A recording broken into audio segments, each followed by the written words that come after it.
नमस्कार दोस्तों, स्वागत करता हूं आपका एक और नई स्टोरी के साथ। ये स्टोरी मुझे मेरे एक सब्सक्राइबर जिसका नाम आर्यन है उन्होंने भेजी है। तो आइए इस स्टोरी को सुनते हैं आर्यन के पॉइंट ऑफ व्यू से।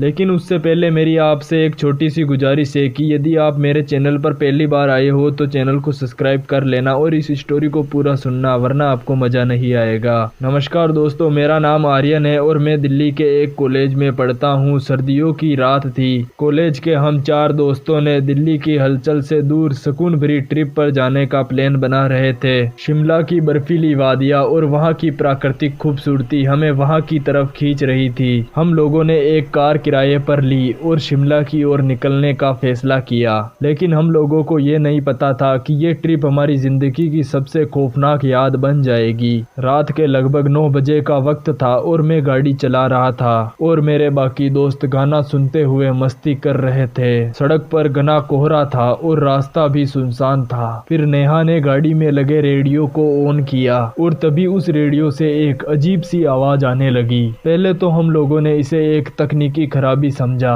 लेकिन इस आवाज में एक औरत किसी का नाम पुकार रही थी। सुनो, मुझे बचा लो, मैं यहीं पर कहीं हूँ। फिर नेहा ने वापस से रेडियो को बंद कर दिया और सभी ने इसे एक गंदा मजाक समझा। लेकिन तभी प्रिया ने कार की खिड़की से झांकते हुए कहा, क्या वहां पर कोई औरत थी जो उस पेड़ के पास खड़ी हुई है? इतना सुनते ही मैंने ब्रेक मारी और सब बाहर निकले और सभी ने देखा कि वहां पर कोई भी नहीं था। आधे घंटे बाद हम लोग एक घने जंगल से होकर गुजर रहे थे। अचानक से हमारी गाड़ी का इंजन बंद हो गया। मैंने फिर से अपनी गाड़ी का इंजन चालू करने की कोशिश की, लेकिन फिर भी हमारी गाड़ी स्टार्ट नहीं हो रही थी। बाहर निकलकर देखा तो वहां पर गहरा अंधेरा और ठंडी हवाएं चल रही थी। फिर हम सभी लोगों ने एक दूसरे का हाथ पकड़ा और जंगल के अंदर किसी की तलाश करने लगे ताकि वो हमारी मदद कर सके। चलते चलते हम लोगों को एक टूटा हुआ पुराना सा घर दिखाई दिया। प्रिया बोली, हम लोग आज रात यहीं पर रुक सकते हैं, शायद कल कोई मदद मिल जाए। लेकिन जैसे ही हम लोगों ने उस घर का दरवाजा खोला, एक ठंडी हवा का झोंका अचानक से हम लोगों के सामने आया। अंदर एक पुरानी दीवार पर खून से लिखे हुए शब्द थे,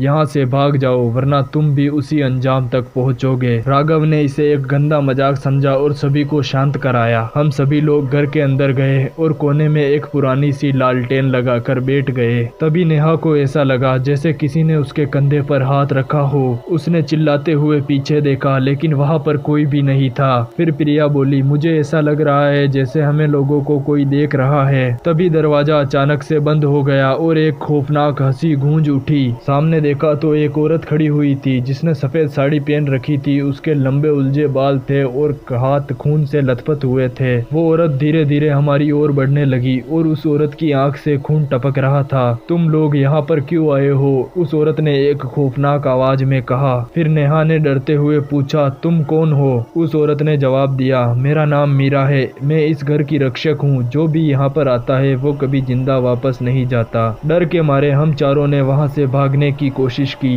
लेकिन जैसे ही हम लोगों ने उस मकान का दरवाजा खोला, हमें जंगल के अंदर भयानक आवाजें और कोहरे में कुछ दिखाई नहीं दे रहा था। मैंने हिम्मत करके अपने फोन की फ्लैश लाइट ऑन की और फिर जंगल की तरफ दौड़ने लगा। बाकी तीनों दोस्त भी मेरे पीछे भाग रहे थे। लेकिन तभी हम लोगों ने देखा कि राघव अचानक से कहीं पर गायब हो गया। फिर हम तीनों ने उसे ढूंढने की कोशिश की, लेकिन राघव का कोई भी सुराग नहीं मिल रहा था। कुछ ही देर बाद हम लोगों को राघव की चीखें सुनाई देने लगी। हम तीनों जल्दी से वापस उस घर की तरफ भागे जहाँ पर हमने देखा कि राघव का शरीर उस छत पर लटक रहा था। अब हमारे पास एक ही रास्ता था, उस चुड़ैल का सामना करना। नेहा ने दीवार पर रखी हुई एक पुरानी तलवार उठाई और फिर मैंने अपनी जेब से लाइटर निकाला। जैसे ही वो चुड़ैल फिर से प्रकट हुई, हम लोगों ने अपनी पूरी ताकत से उस चुड़ैल को रोकने की कोशिश की। चुड़ैल जोर जोर से चीख रही थी, तुम लोग मेरा कुछ नहीं बिगाड़ सकते हो, ये घर मेरा है। फिर मैंने कहा, ये घर तुम्हारा नहीं, ये एक हमारी जिंदगी का हिस्सा है। फिर नेहा ने तलवार से चुड़ैल पर वार किया और चुड़ैल एक भयानक चीख के साथ वहां से गायब हो गई। अगली सुबह हम लोग थके हुए और डरे हुए उस जगह से बाहर निकले। हम लोगों ने पास के ही एक गांव में जाकर वहां पर पता लगाया। वहां के बुजुर्ग लोगों ने इस घटना का जिक्र किया।